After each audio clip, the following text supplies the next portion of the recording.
This video is basically the continuation of last one video, how to read the ECG. So we were done with PR interval, rhythm, rate in the lead 2. So we are going to discuss the remaining portion of this video, which will include MI, electrolyte disbalance, hypertrophy and excess deviation, and their effect on the ECG. अब access deviation है क्या? Normally जो हमारे पास current का pathway होता है, जिस pathway में उसने फ्लो करना होता है या QRS बनाना होता है, उसमें कोई चेंज आ जाए, पाथवे चेंज हो जाए, जैसे कि नॉर्मली करंट फ्लो कर रहा था ऐसे डायरेक्शन में, अब डेविएट हो गई, इसकी पाथवे डेविएट हो गई, तो अब करंट कैसे फ्लो करेगा? इस डायरेक्शन में। तो हमने इस तरह से इसको क्या वो कहना है, एक्सेस डेविएशन। नॉर्मल एक्सेस क्या है कि एक नॉर्मल पाथवे है, उस पाथवे में करंट ने फ्लो करना है, उसी हिसाब से हमने लीड्स में देखना है। अब एक्सेस डेविएशन हमारे पास या तो राइट एक्सेस डेविएट हो सकता है या तो लेफ्ट हो सकता है। अब राइट और लेफ्ट को हमने कैसे डिफ्रेंशिएट करना है? इसके डिफ्रेंशिएट करने के लिए हमें पहले एक पुरानी वाली डायग्राम पे जाना पड़ेगा। हमने जैसे ये डायग्राम बनाई थी, हमने पहले ही कहा था कि हमारे पास लीड्स हमने ऐसे सेट किए हुए। अब जो नॉर्मल एक्सिस है वो कौन से लीड तक जाता है? हमारे पास जो नॉर्मल एक्सिस है वो -30 से लेकर +90 तक जाता है। -30 से +90, तो मतलब इस लीड से लेकर हमारे पास इस लीड तक हमारे पास क्या है, नॉर्मल एक्सिस है। अब डेविएट कैसे होगा, लेफ्ट और राइट? अगर यहाँ से इस साइड पे चला जाए तो लेफ्ट एक्सिस डेविएशन, अगर यहाँ से इस साइड पे आ जाए तो राइट एक्सिस डेविएशन। इस तरह से हमने इसको रीड करना है। अगर सपोज करें मैंने लेफ्ट एक्सिस डेविएशन देखना है, मतलब करंट जो है वो लेफ्ट की तरफ जा रहा है, तो लेफ्ट की साइड पे जो लीड होगी उसमें क्या होगा, हमारे पास QRS ऊपर की तरफ जाएगी, और जो राइट की तरफ जो लीड होगी, क्योंकि करंट उससे अवे मूव कर रहा है, डीपोलराइजेशन उससे अवे मूव कर रहा है, तो जो उसमें हमारे पास QRS होगा वो नेगेटिवली रिफ्लेक्टेड होगा। सपोज करो इसको हमने कहा कि ये राइट साइड वाली लीड है, जो कि राइट साइड को हमने कहा था राइट वेंट्रिकल को देखती है, तो अगर करंट इसमें से अवे जा रहा है, लेफ्टली डेविएट हो रहा है, लेफ्ट की तरफ डेविएट हो रहा है, तो इस लीड में हमारे पास क्या होगा, QRS नेगेटिवली डिफ्लेक्टेड होगा, और यहाँ इस लीड में क्या होगा, पॉजिटिवली डिफ्लेक्टेड। ठीक है। इसी तरह से अगर करंट जो है वो राइटली डेविएट हो रहा है, तो इस लीड में हमारे पास क्या होगा, QRS या करंट क्या होगा, नेगेटिवली डिफ्लेक्टेड होगा, QRS नेगेटिवली होगा, और जिस लीड की तरफ वो जा रहा है उस लीड में हमारे पास क्या होगा, पॉजिटिवली डिफ्लेक्टेड होगा। तो इसका मतलब ये है कि राइट और लेफ्ट एक्सिस के लिए जो हम लीड्स देखते हैं वो अपोजिट साइड्स की देखेंगे, सेम साइड्स की नहीं देखेंगे। अच्छा, इसी तरह हम आते हैं वापस अपने पुराने वाले पेज पे, राइट और लेफ्ट एक्सिस पे। अच्छा, अब राइट एक्सिस में जैसे मैंने कहा था, राइट एक्सिस के लिए हम कौन सी लीड देखेंगे, लेफ्ट साइड वाली लीड, जो कौन सी है, 1। इसी तरह अगर लेफ्ट एक्सिस डेविएशन कर रहे हैं तो लेफ्ट एक्सिस डेविएशन के लिए हम कौन सी वाली लीड देखेंगे, राइट साइड की, जिसमें हमारे पास आता है AVF भी आप देख सकते हो, जो हमारे यहाँ पे हॉस्पिटल में सबसे कॉमनली देखी जाती है। इसके अलावा आप लीड 3 भी चेक कर सकते हो और लीड 2 भी चेक कर सकते हो, इन तीनों में से आप कोई भी, क्योंकि हमारे यहाँ हॉस्पिटल में सबसे ज़्यादा कॉमन AVF को चेक किया जाता है, तो हम इसी को कंटिन्यू रखेंगे। ठीक है। अब राइट एक्सिस डेविएशन सपोज करें हमारे पास, अब हमारे पास है राइट एक्सिस डेविएशन। अब राइट एक्सिस डेविएशन के लिए हमने पहले ही कहा था हम कौन सी लीड को देखेंगे, 1 को, तो 1 क्या हो जाएगी, QRS उसका क्या हो जाएगा, नेगेटिवली डिफ्लेक्टेड। इसी तरह अगर हम AVF 3 और 2 को देखेंगे, वहां पे क्या, क्योंकि करंट उसकी तरफ मूव कर रहा है,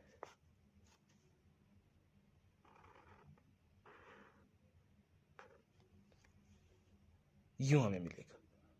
ठीक है। इसी तरह अगर हम बात करेंगे लेफ्ट एक्सिस डेविएशन,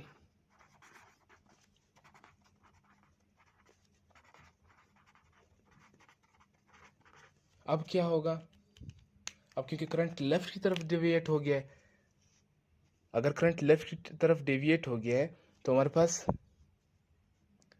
जो 1 है वो पॉजिटिवली डिफ्लेक्टेड हो जाएगा, और जो AVF या 3 या 2 है वो हमारे पास क्या हो जाएगा, नेगेटिवली डिफ्लेक्टेड हो जाएंगे। इस तरह से हमने इसको सिंपली करके देखना है। या आप इसका जो है 2 हाथों से भी अंदाज़ा लगा सकते हो। राइट साइड के थंब और लेफ्ट साइड, राइट साइड के थंब को 1 समझ लो, लेफ्ट साइड के थंब को AVF समझ लो। अगर राइट साइड का थंब जो है वो नीचे की तरफ हो तो समझ जाओ 1 नीचे की तरफ है, तो 1 अगर नीचे की तरफ है तो क्या है, राइट एक्सिस डेविएशन।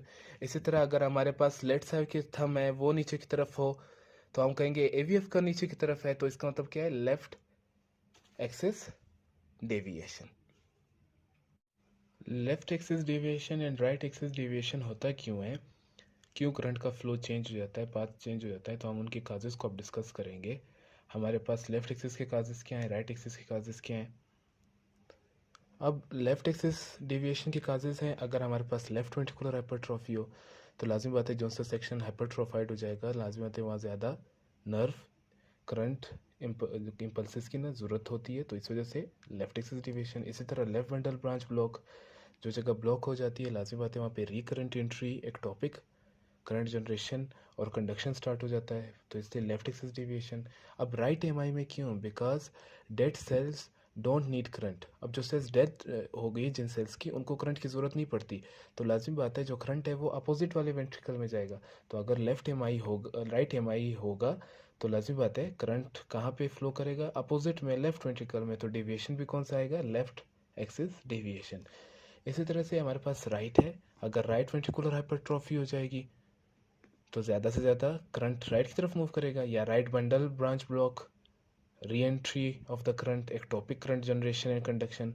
इसी तरह अगर लेफ्ट एमआई होगी तो लेफ्ट में अगर सेल की डेथ हो जाएगी लेफ्ट वेंट्रिकल में, तो करंट कहाँ फॉर मूव करेगा, राइट वेंट्रिकल में, तो हमारे पास क्या हो जाएगी, राइट एक्सिस डेविएशन। इसी तरह हमारे पास एक छोटे छोटे फाइबर्स होते हैं लेफ्ट बंडल ब्रांच के, जिसको पोस्टीरियर फेसिकल्स कहते हैं या पोस्टीरियर ब्रांच कहते हैं। अगर वो ब्लॉक हो जाए लेफ्ट वेंट्रिकल में या लेफ्ट बंडल ब्रांच में, तो लाजिम बात है करंट एक्सिस का क्या बनेगा, राइट। इसकी कोई वो प्रॉपर एक्सप्लेनेशन नहीं है, बुकिश है, और इस तरह से हम इसको फॉलो करते हैं। अभी जो हमने डिस्कस करना है वो है वेंट्रिकुलर हाइपरट्रॉफी, मतलब वेंट्रिकुलर जो वॉल है वो थिक हो जाए या इंक्रीज इन जो साइज़ है, थिकनेस है, वो उसकी इंक्रीज हो जाए। अब हमने इसको ECG पे कैसे डिटेक्ट करना है, हमारे पास राइट वेंट्रिकुलर हाइपरट्रॉफी भी होती है, लेफ्ट वेंट्रिकुलर हाइपरट्रॉफी भी होती है। सबसे पहले हम डिस्कस करेंगे लेफ्ट वेंट्रिकुलर हाइपरट्रॉफी। अब लेफ्ट वेंट्रिकुलर हाइपरट्रॉफी जो है, सबसे पहले तो अपने एक्सिस डेविएशन देखते हैं कि उसमें लेफ्ट एक्सिस डेविएट हुआ है या नहीं। सेकंड जो सबसे बड़ा या रेगुलरली यूज्ड या जो मोस्ट इम्पोर्टेंट यूज़ करने वाला फार्मूला है वो है सोकोलो-लियोन क्राइटेरिया। अब इसमें क्या है, उसने एक रूल बनाया कि अगर V6 का जो आर है, लीड जो है, चेस्ट लीड V6R, उसका जो आर है अगर उस 25 स्मॉल बॉक्सेस से ज़्यादा हो, या उसका जो हमारे पास जो चेस्ट लीड है V1, अगर उसका S जो है वो 25 स्मॉल बॉक्सेस से ज़्यादा हो, तो हमने इस क्राइटेरिया में, अगर ये क्राइटेरिया कोई ECG पूरी कर रही है तो हम कहेंगे कि उसको क्या है, लेफ्ट वेंट्रिकुलर हाइपरट्रॉफी। लेकिन अगर ये दो वो नहीं कर रहा तो हम कोलेक्टिवली हमने एक फार्मूला बनाया कि V6 का R प्लस V1 का S अगर ज़्यादा हो 35 स्मॉल बॉक्सेस से, तब भी ये क्राइटेरिया पूरा हो जाएगा और हम उसको क्या कर देंगे, उस ECG को कंफर्म करवा देंगे लेफ्ट वेंट्रिकुलर हाइपरट्रॉफी के लिए। एक तो ये रूल है। जो सेकंड जो हमारे पास क्राइटेरिया है वो है कॉर्नियर वोल्टेज क्राइटेरिया, जो कि लेफ्ट वेंट्रिकुलर के लिए हम यूज़ करते हैं। वो है कि अगर हमारे पास AVL का R और V3 का S इक्वल टू 28 मिलीमीटर बनाते हों या 28 स्मॉल बॉक्सेस,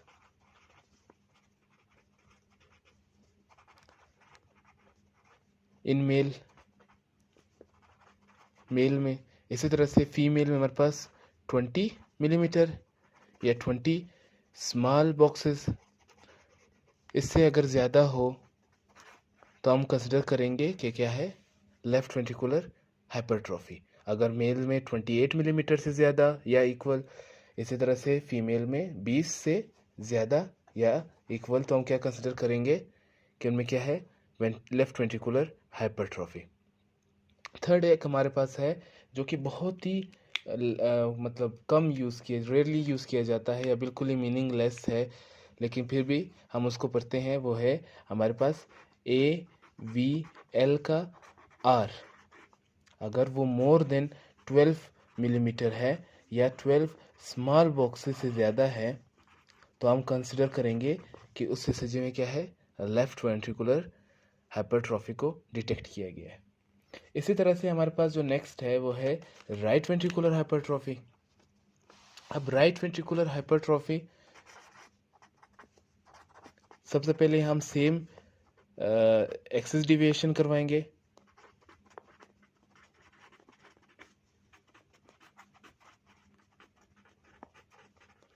क्योंकि हाइपरट्रॉफी तो हम इसमें सबसे पहले वही एक्सिस डिविएशन करेंगे। अगर एक्सिस डिविएटेड है राइट की तरफ, पहले तो ये है। सेकंड जो हमारे पास मेथड है कि अगर जो हम सबसे कॉमनली यूज़ करते हैं कि अगर हमारे पास जो V1 है उसका R मोर देन 7 मिलीमीटर या 7 स्मॉल बॉक्सेस से ज़्यादा हो। इसी तरह से जो हमारे पास V6 है उसका S मोर देन 7 मिलीमीटर या 7 स्मॉल बॉक्सेस हो, तो हम उसको क्या कंसिडर करेंगे, राइट वेंट्रिकुलर हाइपरट्रॉफी। इसी तरह से अगर ये दोनों क्राइटेरिया में नहीं मिल रहे 7-7 तो हम उसका सम अप देखेंगे कि अगर दोनों का सम जो है V1 का R और V6 का S अगर वो दोनों 10 मिलीमीटर या 10 स्मॉल बॉक्सेस बना रहे हैं तब भी हम कंसिडर करेंगे क्या, right ventricular hypertrophy. Right ventricular hypertrophy के लिए अब जो थर्ड हम देखते हैं जो बहुत मतलब रेयरली यूज़ किया जाता है, जैसे हमने ऊपर भी एक लेफ्ट वेंट्रिकुलर के लिए पढ़ा था, वो है स्ट्रेन पैटर्न। अब स्ट्रेन पैटर्न में हम लोग क्या देखते हैं, स्ट्रेट पैटर्न में हम देखते हैं इन्वर्टेड टी वेव्स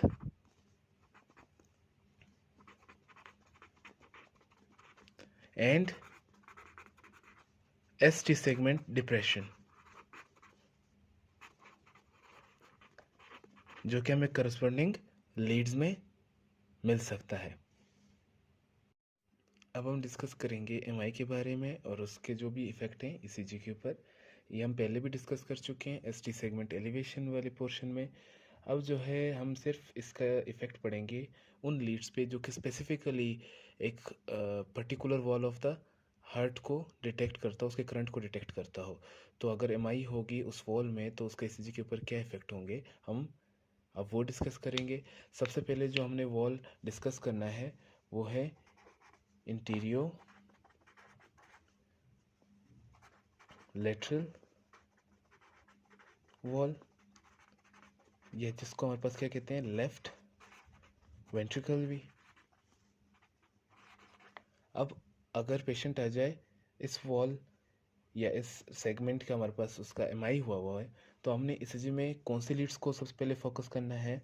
एक तो हमने V5 V6 समटाइम्स V4 2, उसके बाद लीड 1 और AVL, इन चारों लीड्स में हमने क्या देखना है, ST सेगमेंट एलिवेशन।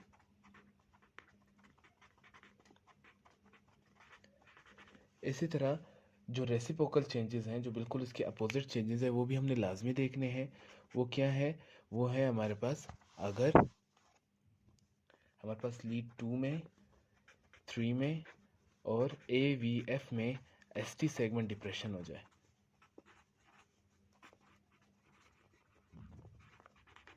अगर हमारे पास एक पेशेंट आ जाए इंटीरियर लेटरल वॉल MI के साथ, तो अगर उसमें V5 V6 1 और AVL लीड में हमें ST सेगमेंट एलिवेशन मिलेगा तो उसके जो रेसिप्रोकल चेंजेस होंगे वो हमें लीड 2 में 3 में और AVF में मिलेंगे in the form of ST segment depression.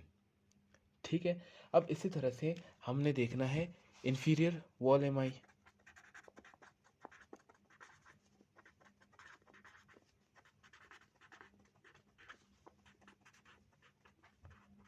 अब अगर कोई पेशेंट आ जाए इंफीरियर वॉल एमआई के साथ, अब उसको हमने कैसे डिटेक्ट करना है? एक तो हमने ये करना है कि लीड 2 में, 3 में और AVF में हमने क्या देखना है? ST सेगमेंट एलिवेशन, जिसे हमने ऊपर देखा था एलिवेशन।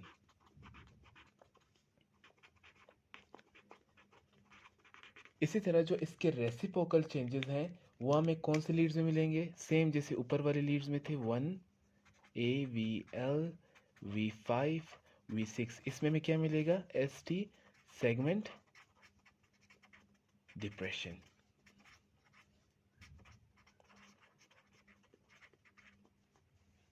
इस तरह से हमने क्या करना है? इन दो वॉल्स की स्टडी करनी है ECG में। अब हमारे पास जो थर्ड वॉल है वो है posterior wall MI। Posterior wall MI में हमने V1 V2 V3, इसमें क्या देखना है? हमारे पास हॉरिजॉन्टल ST सेगमेंट डिप्रेशन, क्योंकि हमारे पास पोस्टीरियर वॉल MI हो गई है, तो हमने इन तीन जो चेस्ट लीड्स हैं इनमें क्या देखना है? डिप्रेशन। उसके साथ हमने क्या देखना है? जो R वेव है स्पेशली इन तीनों के, और इनमें V2 की स्पेशली, वैसे तीनों में, लेकिन V2 में हमारे पास क्या होगी? बहुत ज़्यादा डोमिनेंट या प्रोमिनेंट होगी, ये टॉल होगी, बहुत ज़्यादा प्रोमिनेंट होगी, वाइड होगी। इसी तरह से हमारे पास जो थर्ड चीज़ हमने देखनी है वो है T वेव, जो कि अपराइट होगी और क्या होगी? टॉल होगी। ये तीन चीज़ें हमें मिलेंगी पोस्टीरियर वॉल MI में। अब उसके बाद जो राइट वेंट्रिकल या वेंट्रिकुलर MI, अब इसमें हमें क्या चेंजेस मिलेंगे ECG में? इसमें मेरे पास क्योंकि सारी ECG जो लीड्स होती हैं वो शिफ्ट हो जाती है from left to right except lead 1 और लीड 2 के, तो जिसकी वजह से हमारे पास क्या होता है? एक पूरा मिरर इमेज बन जाता है। क्या बन जाता है? मिरर इमेज या मिरर प्रेजेंटेशन होती है। अब मिरर इमेज में क्या होगा कि हमारे पास जो V3 है उसमें क्या होगा? उस लीड में ST सेगमेंट एलिवेशन हो जाएगी, और V1 में भी सेम चेंजेस। V1 जो लीड है उसमें भी हमारे पास क्या मिलेगी? Same changes. लेकिन जो हमारे पास V2 है उसमें क्या मिलेगा? वो बिल्कुल इन दोनों से अपोजिट या मिरर इमेज बनाएगा। उसमें हमारे पास क्या होगा? ST जो सेगमेंट है उसमें क्या होगा? डिप्रेशन हो जाएगी, जिसे हम डिटेक्ट कर लेंगे कि ये क्या है? Right ventricular MI। इस तरह से हमने सारे जो वॉल्स हैं उनकी MIs को डिटेक्ट करना है ऑन ECG। उसके बाद ECG लेते हुए कुछ अपने प्रिकॉशनरी मेजर्स लेने हैं जिससे हमारी ECG गलत आ सकती है। बंदा शिवरिंग ना करे, क्योंकि अगर जितनी वो शिवरिंग करेगा तो उसकी वजह से क्या होगा कि हमारे पास ECG में स्पाइक्स बहुत ज़्यादा बनेंगी। बंदा रिलैक्स नहीं है तो लाजिम बात है जो बेस लाइन है या आइसो इलेक्ट्रिक लाइन है वो भी क्या होगी? हमारे पास नहीं आएगी। इसी तरह जो स्ट्रिप और मशीन की कैलिब्रेशन है वोल्टेज, अगर वो हमारे पास कम या ज़्यादा हो गई तो एम्पलीट्यूड ऑफ द QRS पे फ़र्क। और अगर हमारे पास ECG की जो स्ट्रिप है, अगर वो मशीन से जो उसकी स्पीड है ज़्यादा हो या कम हो, तो इस तरह भी वो हमारे पास क्या कर सकती है? जो ECG है उसमें हमारे पास टेक्निकल मिस्टेक्स आ सकते हैं, एरर आ सकते हैं ब्रेडिकार्डिया या टेकिकार्डिया के फॉर्म में। तो इस तरह हमें उसका भी ख्याल करना है। तो इस तरह से हमारा जो ECG का सेक्शन था वो ऑलमोस्ट कवर हो गया है। तो थैंक यू सो मच।